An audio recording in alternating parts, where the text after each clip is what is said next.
Olá, nós somos a equipe docentes do projeto de extensão Ciência, Sustentabilidade e Promoção de Bem-Estar na Produção de Cosméticos Naturais. Sou o professor João Carlos, atual coordenador do projeto, professora Cleide Leite, professor Robson Barros, né, todos nós fazemos parte do projeto.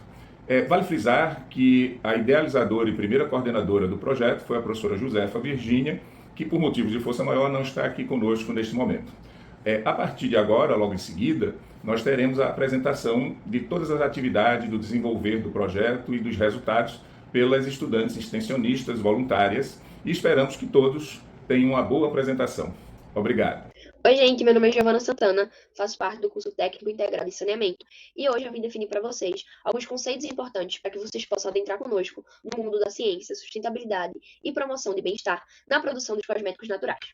Afinal de contas, Giovana, o que são cosméticos? Os cosméticos atualmente são definidos pela Anvisa como formulações compostas por substâncias naturais ou sintéticas que possuem a propriedade principal ou exclusiva de perfumar, hidratar, corrigir a aparência, alterar ou também corrigir odores nas regiões externas do corpo humano.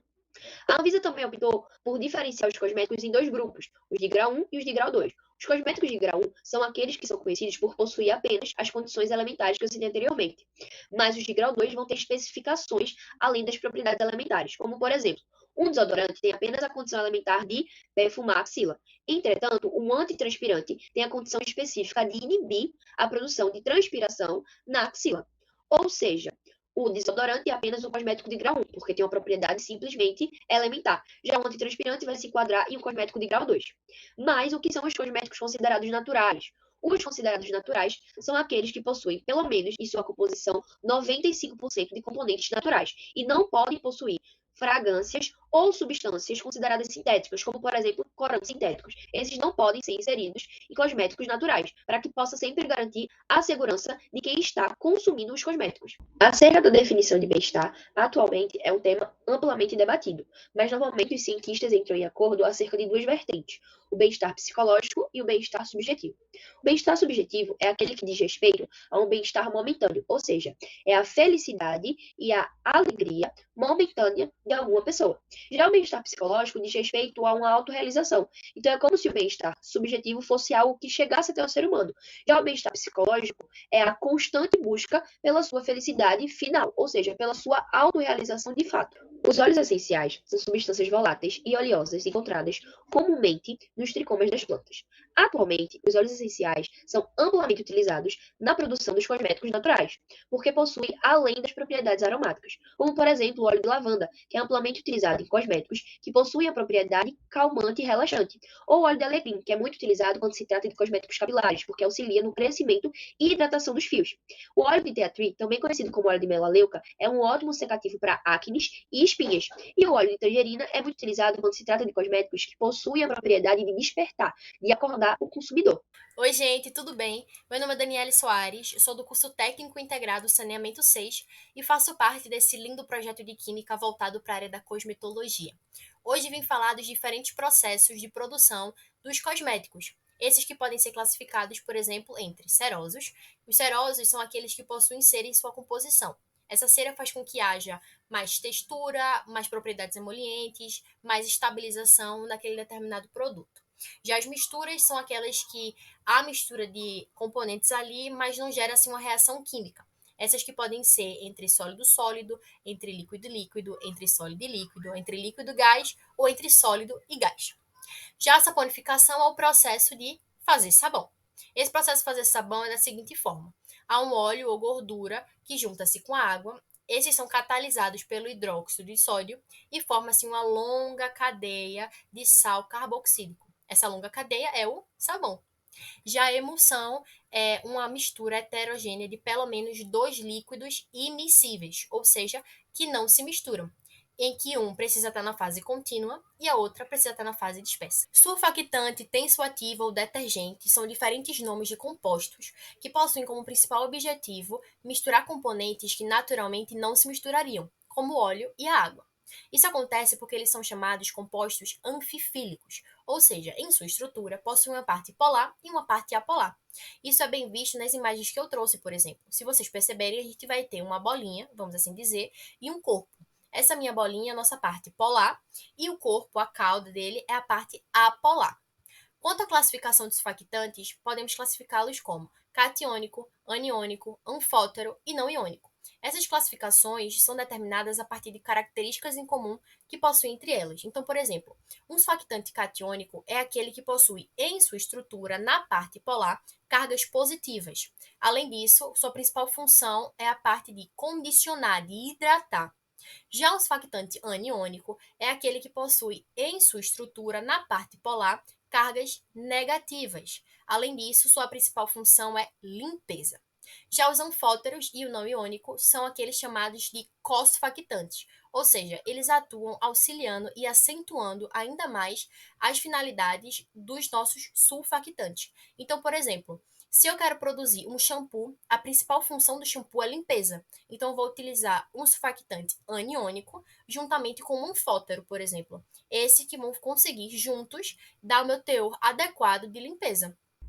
Olá, eu sou Milena Fernandes, sou estudante extensionista, atualmente cursando o quinto período do curso técnico integrado em Química Industrial, e eu vou apresentar para vocês quais foram as etapas que consistiram na metodologia utilizada para desenvolver o nosso projeto. Bom, a primeira etapa foi a pesquisa acadêmica. Nessa etapa, nós, estudantes extensionistas, realizamos a busca de artigos. Inicialmente, foram 10 artigos, retirados de plataformas como Google Acadêmico, Cielo e Portal de Periódico CAPES. Esses artigos eles foram essenciais para que nós pudéssemos, primeiramente, realizar a escrita dos nossos próprios artigos, que estão em andamento, seguindo o plano de atividade de cada estudante, e também realizar uma obtenção de conhecimento teórico sobre o que viria a ser utilizado na prática posteriormente nas outras etapas.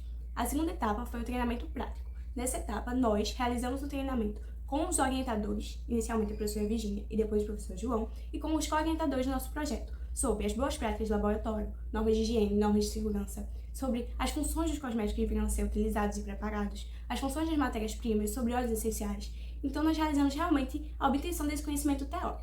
Depois, nós podemos realmente aplicar esse conhecimento teórico na prática por meio da produção dos cosméticos. Então, foram produzidos cosméticos por meio de processos de saponificação, mistura. Então, foram produzidos cosméticos com shampoo sólido, condicionador sólido, lip balm, hidratante, desodorante, dentre outros. Depois de realizar toda essa etapa de capacitação, nós podemos realizar a etapa de conscientização para o público. Assim, nós inicialmente ofertamos uma oficina com o tema Cosméticos Capilares Sólidos, uma experiência natural, e depois nós também podemos participar de eventos, como a 21ª Semana Nacional de Ciência e Tecnologia, onde nós ofertamos um minicurso, e também a 12ª Mostra de Extensão, onde nós estivemos no hall apresentando o nosso projeto para avaliadores e pessoas interessadas. Um dos nossos resultados primordiais foi o sabonete fabricado a partir do processo Cold Process, que é um processo que não precisa de fontes de calores externa, então confere ao sabonete essa característica mais fina e delicada, e nós, para aprimorarmos ainda mais essa característica de delicadeza, colocamos no processo sementes para trazer essa finalidade, essa característica mais refinada de fato. Esse nosso sabonete conferiu na utilização dele uma boa espuma e uma alta espalhabilidade. A espuma dele, inclusive, foi bem hidratante, então a gente poderia utilizar esse sabonete na pele, inclusive para fazer leves esfoliações, já que a gente adicionou as sementes ao produto. Hot process, também chamado de processo a quente, é aquele que utiliza-se o calor, ou seja, o aquecimento, para a fabricação de um determinado produto. Nele, o tempo de cura é muito mais rápido do que no cold process, o que faz com que o nosso cosmético possua uma aparência mais rústica. Porque, da mesma maneira que ele esquenta mais rápido, ele esfria mais rápido, não tendo muito tempo para conseguir fazer detalhes e ser mais maleável, vamos assim dizer, como é o cold process. Ele é mais brutal, ou seja, sua aparência é mais rústica. Além disso, isso é um cosmético que foi produzido na instituição, e se vocês puderem ver, nós temos aí uma textura um pouco mais granulada, mas ao mesmo tempo ele possuiu, depois de testes, um bom fator de limpeza, ou seja, ele conseguiu alcançar o seu objetivo quanto cosmético. Outro resultado que nós obtivemos com o nosso projeto foi o preparo da base glicerinada. A base glicerinada, ela nada mais é do que um sabão rico em glicerina que permite a personalização, ou seja, ela pode ser derretida e a ela ser acrescentada aditivos, como corantes naturais, óleos essenciais, sementes, dentre outros. Por meio da adição desses aditivos, é possível preparar outros sabores. A nossa base glicerinada, ela apresentou uma limpeza eficiente, realmente conseguindo retirar as impurezas. Apesar disso, ela também apresentou uma propriedade umectante, ou seja, uma propriedade hidratante, onde ela não retirou toda a umidade da pele, sendo assim, não deixou a pele ressecada. O sabonete líquido, assim como o sabonete do Cold Process, conferiam uma espuma muito hidratante. Então, após a utilização do sabonete líquido, a gente notava uma hidratação na pele de quem utilizou. Além disso, da espuma hidratante, ele produzia uma grande quantidade de espumas, ou seja, de fato, ele conseguia produzir limpeza quando era utilizado. O shampoo sólido foi um dos materiais mais investidos dentro do laboratório, de maneira que foram feitos vários testes e amostras para conseguir alcançar um produto de qualidade. Na nossa última amostra, que foi a que achamos que mais conseguiu alcançar o objetivo do produto, o shampoo alcançou uma boa espalhabilidade, excelente espuma, um alto teor de limpeza. Vale ressaltar que esse alto teor de limpeza não chegou a ponto de ressecar o cabelo, mas a ponto de sentir realmente aquela limpeza. Ou seja, como finalização, o produto conseguiu e alcançou todos os seus objetivos. Outro cosmético produzido no projeto foi o condicionador sólido. Foram necessários vários testes até que se atingisse uma versão final do produto que realmente atendesse às especificações que um condicionador deve ter. Por exemplo, a nossa versão final conseguiu alcançar um alto poder de hidratação, que se deve principalmente à sua fórmula rica em ingredientes hidratantes, como por exemplo a manteiga de karité. O condicionador também foi eficaz em controlar a oleosidade capilar. Além disso, foram realizados testes em diferentes tipos de cabelo, ou seja, diferentes fibras capilares, desde cabelos lisos até cabelos com curvatura, como cabelos ondulados, cacheados e crespos. Outro cosmético produzido por nós foi o desodorante líquido. Esse que, na sua formulação, não possui o hidróxido de alumínio. Esse que é um composto bastante utilizado na fabricação de desodorantes, mas que faz muito mal para vários dos nossos sistemas do corpo. Então, não foi utilizado esse componente. Vale ressaltar que fizemos vários testes na fabricação de desodorante, mas na nossa última amostra percebemos que teve um bom tempo de secagem na pele, um cheiro suave, um cheiro bom, mas a consistência ficou muito mole. Além disso, percebemos que ao deixar o produto em descanso, houve a separação de fases. Ou seja, nesse produto precisamos rever a formulação dele para conseguir obter um resultado melhor. A manteiga corporal foi um produto, assim como o desodorante líquido, que foi necessário após a fabricação o retorno para o laboratório. Por quê? Porque a manteiga tinha tendência de separar as fases, ou seja, a fase oleosa se separava da fase pastosa. Entretanto, a gente conseguiu resolver esse problema e aglutinar novamente as fases, e a manteiga se demonstrou um produto de alto rendimento, porque uma pequena quantidade já servia para uma vasta porção do corpo. Portanto, foi um produto que trouxe uma conferência de hidratação e umidificação para a pele e, sobretudo, tem essa questão do rendimento, ou seja, é um produto que vale a pena ser investido. Outro resultado obtido foi a produção de lip balm ou hidratante labial. Esse hidratante ele realmente conseguiu cumprir sua principal função, que é hidratar os lábios, graças à sua formulação rica em ingredientes, como óleos, manteigas, como a manteiga de manga, karité e a cera de candelila, sendo assim um cosmético ceroso. Esse lip balm ele também apresentou uma textura agradável. O hidratante foi um produto que alcançou, de fato, as expectativas que nós esperávamos, porque além dele poder ser utilizado tanto na pele corporal quanto na pele facial, ele demonstrou, de fato, esse seu poder hidratante. Ele era absorvido pela pele e trazia resultados benéficos a longo prazo. Ele demonstrava a hidratação profunda às camadas da pele. O desodorante sólido é um dos materiais mais diferentes que produzimos. Nele, fizemos alguns testes e, dentre esses testes, percebemos que ele possuiu uma consistência levemente cremosa, de maneira que foi necessário um tempo a mais para a secagem do produto, mas ele conseguiu obter seu resultado de inibir os odores, ou seja, ele alcançou seu objetivo. Além da produção de cosméticos, nós tivemos atividades voltadas para o público, sendo a primeira delas uma oficina realizada no dia 14 de junho com o tema Cosméticos Capilares Sólidos, uma experiência natural.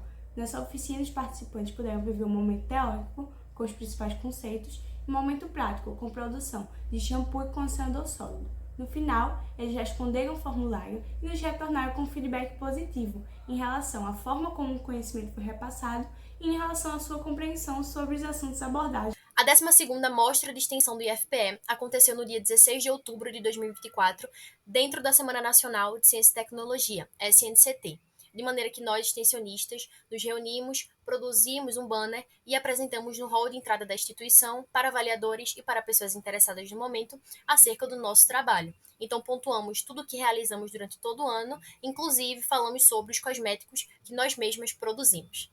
No dia 16 de outubro, foi desenvolvido um mini curso com o tema do nosso projeto, Ciência, Sustentabilidade e Promoção de Bem-Estar na Produção de Cosméticos Naturais, pelas estudantes extensionistas, e nós explicamos às pessoas, tanto do núcleo interno quanto externo, que quiseram participar do mini curso, acerca dos principais tópicos do nosso projeto. Trouxemos definições e também presenteamos as pessoas que participaram com o lip balm fabricado pelas estudantes extensionistas dentro do laboratório do Instituto. Essas foram as atividades desenvolvidas no nosso projeto. Queremos deixar nosso agradecimento tanto à instituição IFPE quanto aos colaboradores. Por essa oportunidade ofertada não apenas a nós estudantes, mas também à comunidade, tanto interna quanto externa ao IFPE. de maneira que a gente conseguiu crescer muito de maneira pessoal e de maneira intelectual. Obrigada, gente, por assistir até aqui.